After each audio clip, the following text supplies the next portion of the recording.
Hey everybody, welcome back to my electronics workshop. So, I'm working on some car audio equipment, and really I'm just bench testing this. Cleaned it up, and just making sure that it's 100% good to go. Didn't even have to pop the cover on it. So, what we have on the bench today is a Memphis Power reference. It's a PR 1-500, so it's a single channel monoblock 500 watt amplifier. It is very efficient. It seems to be performing very well on just a limited bench supply for my testing purposes. And yeah, here it is. It's in impeccable shape. I'm very tempted to keep this one, but I can't keep everything. So I think this will be sent on down the road for somebody who is looking at putting in a beautiful piece of Memphis equipment. Memphis car audio and Memphis audio in general, they've always seemed to put in a lot of thought into their amplifiers. I believe it's a standard Class D amplifier. Efficiency is fantastic. Power capability is awesome for its size. Memphis has always had a really nice, sleek look to them. They don't go overboard with trying to make it look super crazy. The Memphis audio logo is backlit with a blue LED, so there you got some LEDs to show it off. It's got a very good selection of adjustment capabilities on it. You have your standard gain. It does have a bass EQ. I generally don't use bass EQ on anything. It has a very good low pass filter, so from 50 hertz to 350, so you have quite a bit of versatility in this. This is definitely a subwoofer amplifier only. It has no switchability for full range, so it's straight up for subs. It also has a 20 hertz to 50 hertz subsonic filter to cut out some of that rumbliness that you can get on some songs and background noise, and just in general, cutting out a lot of that mechanical movement that isn't actually audible. You can adjust that here, and that's always on as well. Usually around 20 hertz is fine. You just want it to slope off so that it's just not creating a bunch of movement and not sound. So standard RCA inputs, non-Tiffany style. It does have a output as well, so if you wanted to pair this with another amplifier, say you're running a pair of these, or you're running a a 2-channel amplifier and you need to tap that off, or you can run a Y and run a 4-channel.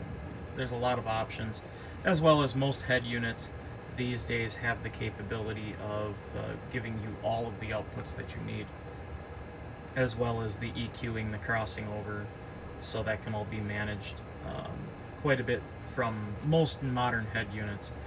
8-gauge speaker terminal, nice design blocks, so they're really easy to work with.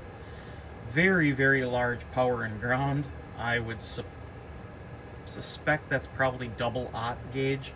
And then it also has a 12 volt remote, which is also 8 gauge, so you can fit some pretty hefty wire in there for I don't know why reason, but you could. So I just got it jumpered on my bench supply to operate it a little bit here. It's very clean. There's minimal scuffing and scratching. It's just a little bit more cleaning I can do, but there's just a couple of tiny little dings that are almost indistinguishable. You can't even tell that this amplifier is really used at all, so it's a great option. It has signs of that it was mounted down, so it is a used amp. Let's just go ahead and find some royalty-free music, because, well, you know, internet and how that stuff works. And how do I use Spotify? It's just royalty. Back. Let's try... Oh, sure.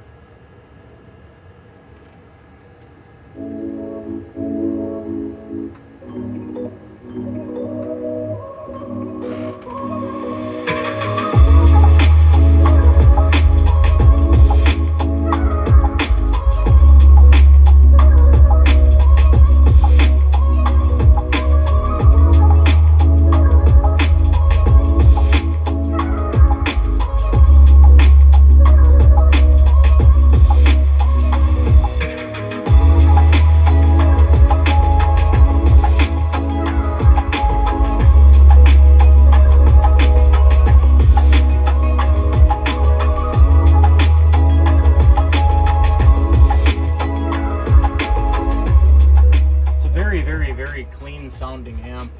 It's incredible, actually. Again, it's what you get from Memphis.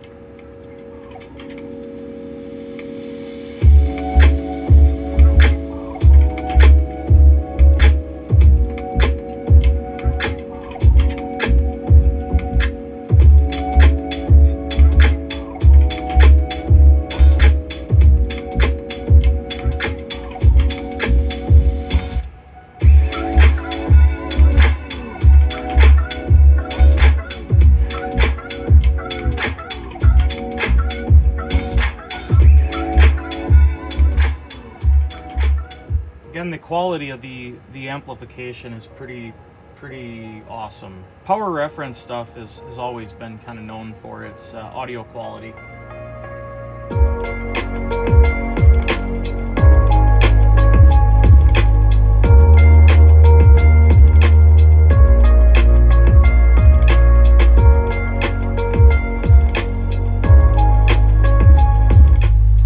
Just the sub.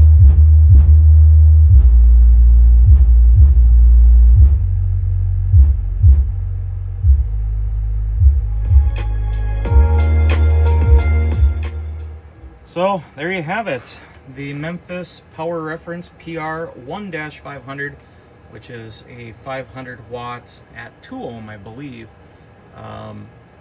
Clean audio amplifier. So if you are building or getting into a little bit of sound quality, you're looking for a high quality amplifier for your vehicle or boat. Obviously this is not water rated, so be aware that this will not submerge. So don't sink your boat, put your plug in.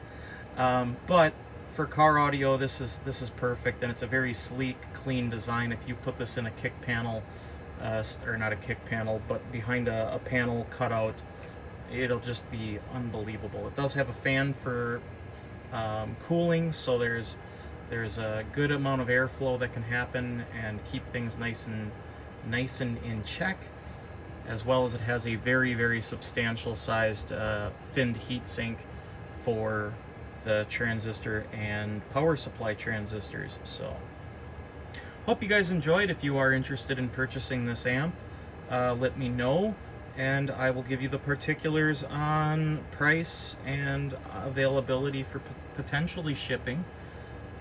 But we'll catch you in another nerdy moment. Thanks for joining me in the workshop, and have a fantastic day.